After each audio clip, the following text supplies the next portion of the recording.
Question number 27 में दे रखा है on the X axis and at a distance x from the origin, X axis पर और ओरिजिन से x डिस्टेंस पर, ठीक है, ओरिजिन से x डिस्टेंस पर बोल रहा है the gravitational field due to mass distribution is given at इतना। तो यहाँ पर कोई मास डिस्ट्रीब्यूशन है और उसके वजह से यहाँ पर जो इलेक्ट्रिक फील्ड है, सॉरी जो ग्रेविटेशनल फील्ड है उसका वैल्यू दे रखा है ax by x square plus A square का power 3/2 in the x direction, ठीक है। The magnitude of the gravitational potential, तो हम लोग को पोटेंशियल निकालने के लिए बोला है। हम लोग जानते हैं स्टार्टिंग में ही हमने फार्मूला पढ़ रखा था, v बराबर minus of integration of E D R is equal to, हम लोग लिख सकते हैं माइनस ऑफ ई का वैल्यू कितना दे रखा है, ई का वैल्यू दे रखा है a x divided by x square plus A square, x square plus A square का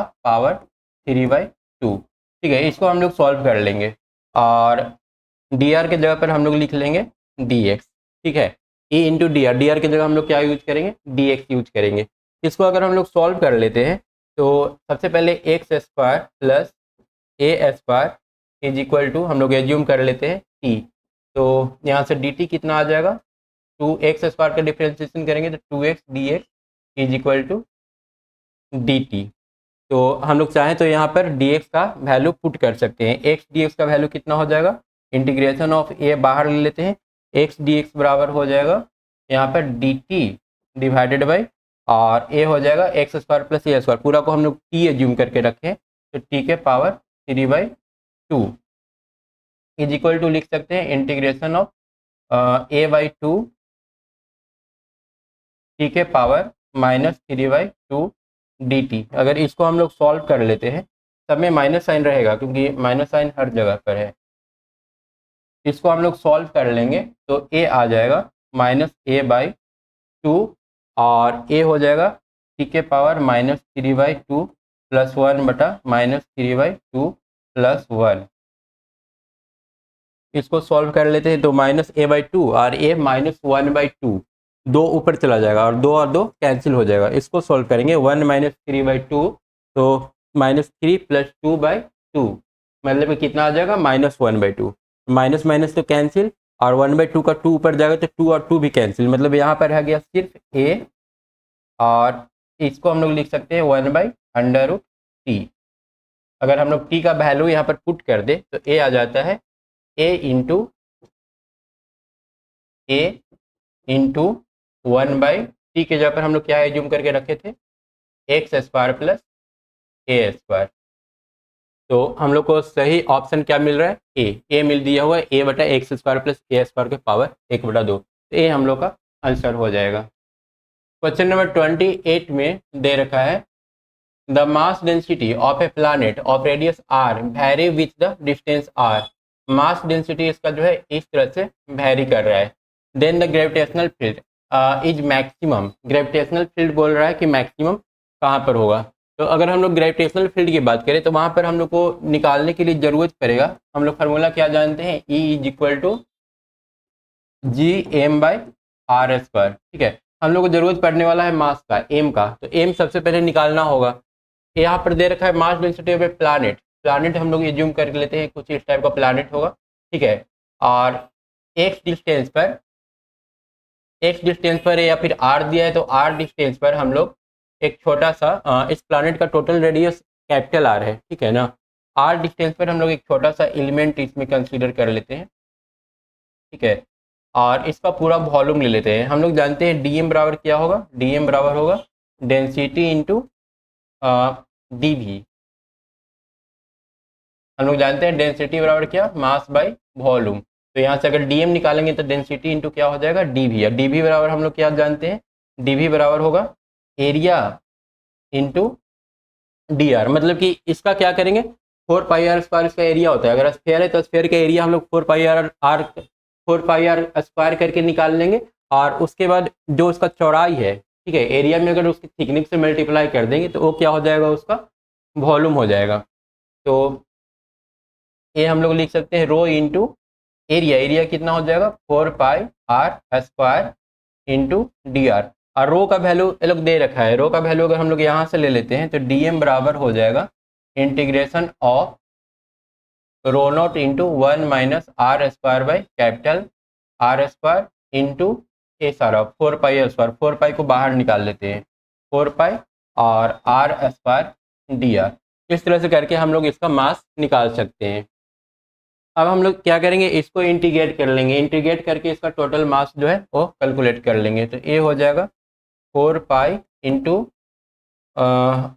रो और a r square d r minus 4 pi rho r के power 4 by r square d r. अब इन दोनों को इंटीग्रेट करेंगे तो ये आ जाएगा 4 rho pi r cube by 3 minus 4 pi rho r के पावर 5 बाई 5 आर स्क्वायर। ठीक है, ये हम लोग क्या हो जाएगा, इसका टोटल मास हो जाएगा। इसके वैल्यू को हम लोग यहाँ पर पुट करके अब इलेक्ट्रिक फील्ड निकाल लेंगे। फिर हम लोग को देखना होगा कि electric field maximum small r की किस वैल्यू के लिए, क्योंकि अभी तो हम लोग इतना दूर मान कर कंसिडर करके चल रहे हैं और इसका मास निकालनी है और इसकी वजह से फील्ड निकाल लिए हैं। अब ये फील्ड आर की किस वैल्यू के लिए मैक्सिमम होगा, यहाँ पर मैक्सिमम होगा, यहाँ पर होगा या फिर यहाँ पर होगा, वो हम लोग को अगला स्टेप में फिर देखना होगा। तो इस वैल्यू को अगर हम लोग यहाँ पर पुट कर दे तो अब हम लोग का ई का जो वैल्यू हो जाएगा capital G into g by r square, capital G into m ले लेते हैं। एम का तो वैल्यू यहाँ पर पुट करना है, मतलब इस वैल्यू को ही बस हम लोग को आर स्क्वायर से डिवाइड कर देना है। तो ये हो जाएगा 4 पाई रो आर बाई 3 और माइनस 4 पाई रो आर के power cube by 5 r square. ये हो जाएगा ई का वैल्यू। अब इसको मैक्सिमम होने के लिए यहाँ पर वेरिएबल क्या है, वेरिएबल आर है, आर के रिस्पेक्ट में एक कम या ज़्यादा हो सकता है। तो हम लोग क्या करेंगे, इसको डिफ्रेंशिएट कर देंगे, मतलब हमारा जो इलेक्ट्रिक फील्ड है वो मैक्सिमम होने के लिए डी बाई डी आर कितना होना चाहिए, 0 होना चाहिए। तो अगर इसको हम लोग डिफ्रेंशिएट करते हैं तो ये हो जाएगा जी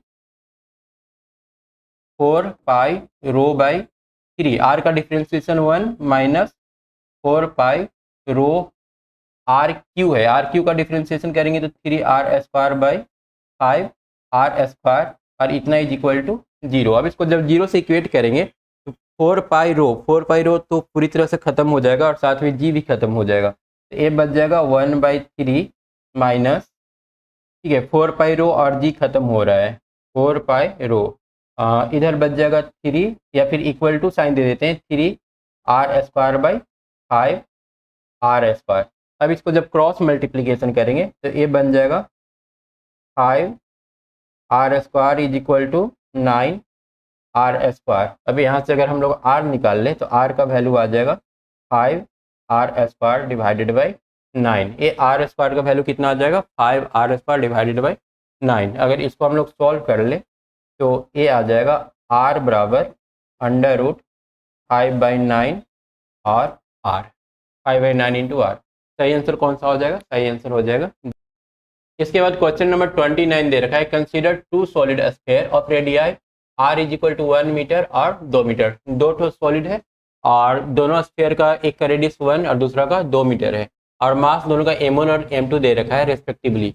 the gravitational field due to sphere 1 और 2 आर शोन। दोनों की वजह से ग्रेविटेशनल फील्ड दिखा करके रखा है।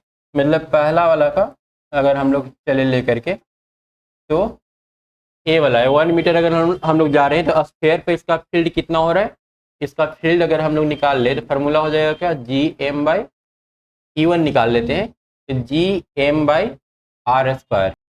जी तो कांस्टेंट रहेगा, उसके बाद M1 का वैल्यू कितना दे रखा है, M1 का वैल्यू M1 ही दे रखा है तो M1 ले लेते हैं। और R का जो वैल्यू है ये R का रेडियस दे रखा है, रेडियस इसका 1 है तो 1 हम लोग ले लिए, ठीक है। उसके बाद जब हम लोग E2 निकालेंगे, E1 का वैल्यू इसके रेस्पेक्ट में कितना दे रखा है 2, तो हम लोग बोल सकते हैं कि 2 बराबर हो जाएगा जी M1/1। इसी तरह से अगर सेकेंड वाला के लिए हम लोग करते हैं तो यहाँ पर E का जो वैल्यू दे रखा है या फिर G का जो वैल्यू दे रखा है वो 3 इज इक्वल टू G, मास हो जाएगा M2 और R का स्क्वायर जब करेंगे तो ये 2 है रेडियस इसका, 2 का स्क्वायर हो जाएगा 4, मतलब कि 12 बराबर GM2। अब हम लोग M1/M2 निकालने के लिए दोनों को डिवाइड कर देंगे तो GM1, जी तो कैंसिल ही हो जाएगा, M1/M2 is equal to 2 divided by 12। तो ये कितना आंसर आ रहा है 1/। इसके बाद देखते हैं question number 30। An asteroid is moving directly towards the centre of the earth. Earth के सेंटर की ओर आ रहा है, ठीक है। उसके बाद when at a distance of 10 r from the earth centre it has speed 12 kilometre per second. एक figure बना लेते हैं। यहाँ पर मान लो कि ये हमारा अर्थ हो गया और is moving directly toward the centre of earth when a distance of 10 r, r in the radius of the, मतलब यहाँ से टोटल 10 आर लेकर के चल रहे हैं। जब वो यहाँ पर पहुँचता है when at a distance of 10 r from the earth centre it has speed 12 kilometre per hour. यहाँ पर इसका जो स्पीड है 12 किलोमीटर पर सेकेंड है, मतलब कि ये अगर मीटर पर सेकेंड में कन्वर्ट कर ले तो 12,000 मीटर पर सेकेंड हो जाएगा, ठीक है। यहाँ का वेलोसिटी दे रखा है। Neglecting the effect of earth atmosphere, earth के एटमोसफेयर को निगलेक्ट करना है। What will be the speed of the asteroid when it hits the surface of the earth. बोल रहा है कि जब ये यहाँ पर पहुंचेगा तो इसमें इसका वेलोसिटी क्या होगा, यहाँ का भी हम लोग को नहीं पता है। Escape velocity from the earth is इतना किलोमीटर। हम लोग इसको किस तरह से सॉल्व करेंगे, इसको सॉल्व करने के लिए जो एनर्जी का कंजर्वेशन है उसको अप्लाई करते हैं। सबसे पहले यहाँ पर देख लेते हैं इस पार्टिकल का एनर्जी कितना होगा। इसका मास दे रखा है, मास भी इसका नहीं दे रखा है, हम लोग इसका मास m एज्यूम कर ले रहे हैं। तो -g(m) into mass of earth ले लेंगे Gmm डिवाइडेड बाई a कितना हो जाएगा डिस्टेंस, सेंटर से इसका डिस्टेंस कितना दिया हुआ है 10 r दिया हुआ है, Gmm/r ये हम लोग फार्मूला पढ़े थे, और plus half m into v²। Velocity कितना दे रखा है v² ही अभी यूज करते हैं, बाद में चेंज करेंगे। और जब इस पॉइंट पर पहुंचेगा ये तो यहाँ पर इसका ग्रेविटेशनल पोटेंशियल एनर्जी हो जाएगा -Gm इंटू कैपिटल M। लेकिन यहाँ पर जो डिस्टेंस है वो कितना रह जाएगा, सेंटर से सिर्फ r डिस्टेंस रह जाएगा, और प्लस हाफ m, यहाँ का स्पीड हम लोग को नहीं पता है v0²। तो छोटा वाला m तो सब जगह से कैंसिल हो जाएगा, इसको हटा देते हैं, ठीक है। उसके बाद बाकी जो बच गया इसको इस तरफ अगर लेकर के आएंगे तो G/r कॉमन ले लेते हैं। G/r कॉमन ले लेने के बाद मास ऑफ अर्थ भी कॉमन ले लेते हैं। ए वाला इधर आकर के पॉजिटिव होगा, Gm/r सारा का सारा कॉमन ले लिए, और इसमें भी Gm/r कॉमन ले लिए, तो 1/10 बच गया, इज इक्वल टू ए वाला हाफ m कॉमन ले लेते हैं, या फिर हाफ m इसको वैल्यू दे करके यहाँ पर ऐड ही कर देंगे, प्लस हाफ m तो कैंसिल हो चुका है, half v² is equal to half am cancel हो चुका है v0²। अब यहाँ से v0 सारा वैल्यू पुट करके हम लोग आसानी से v0² का वैल्यू जो है निकाल लेंगे। ये कितना आ जाएगा, 10 में से 1 गया तो 9/10 या 0.9 m G/r plus v²/2 is equal to v0²/2। इसको हम लोग थोड़ा सा मॉडिफाई कर सकते हैं, यहाँ पर चाहे तो r/r से मल्टीप्लाई कर सकते हैं। r/r से मल्टीप्लाई करने से क्या होगा, ये Gm/r², g का वैल्यू हो जाएगा। फिर हम लोग लिख सकते हैं 0.9 इंटू g और इंटू r और प्लस v²/2। v का वैल्यू कितना दे रखा है, v का वैल्यू दे रखा है 12,000। तो 112 इंटू 12 कितना हो जाएगा 144। v²/2 करना है तो 144/2 इंटू 10⁻⁴ कितना हो जाएगा 3, और 3 का जब स्क्वायर करेंगे तो 6 इज इक्वल टू v0²/2। 2 को इस तरफ ला करके हम लोग मल्टीप्लाई कर देते हैं, तो 2 इंटू और यहाँ पर भी 2 इंटू हो जाएगा, तो ये 2 कैंसिल हो जाएगा। तो यहाँ से हम लोग ले सकते हैं r का 6400 किलोमीटर, ठीक है। अगर हम लोग अर्थ का रेडियस देखें तो ये हो जाएगा, g का वैल्यू 10 लेते हैं तो 10 और 0.9 9 हो जाएगा, 9 इंटू 2 18, और 18 इंटू r का वैल्यू कितना हो जाएगा 6400 इंटू 10⁻³ प्लस ये हो जाएगा 144 into 10⁻⁶ is equal to v²। इसको हम लोग लिख सकते हैं 11,520 इंटू 10⁵ या फिर 11 एक्चुअली 18 इंटू 6 हम लोग करेंगे तो 18 इंटू 6 हम लोग का आ जाएगा 18 इंटू 64 अगर करेंगे तो ये आ जाएगा 1152, और ये दोनों मल्टीप्लाई करके 3 और 2 5 पावर कर सकते हैं।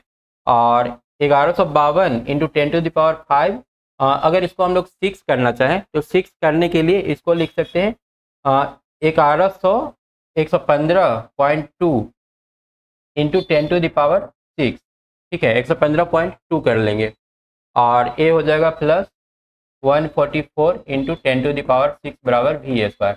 कहने का मतलब जो हम लोग का v² का वैल्यू आ रहा है वो हो जाएगा v² इज इक्वल टू, इन दोनों को ऐड कर लेंगे 115 और 144, तो 5 और 4 9 हो जाएगा, और 4 और 1 5, और फिर 1 और 1 ऐड कर लेंगे तो 259.2 इंटू 10⁶, और इसको अगर हम लोग v निकाल लें तो v निकालने के लिए इसको अंडर रूट करना होगा, तो v इज इक्वल टू, इसका अंडर रूट करेंगे तो a आ जाएगा 10⁻3, ये आ जाएगा 10⁻3, और 260 का लगभग 260 का अंडर रूट अगर हम लोग कर लेते हैं तो ये आ रहा है 16.12 इतना मीटर, मतलब कि v का जो वैल्यू हो जाएगा मीटर पर सेकेंड आएगा, तो हम लोग इसको बोल सकते हैं 16.12 किलोमीटर पर सेकेंड। यही हम लोग का आंसर हो जाएगा 16.12 किलोमीटर पर सेकेंड, जो कि अप्रॉक्स 16 के बराबर है।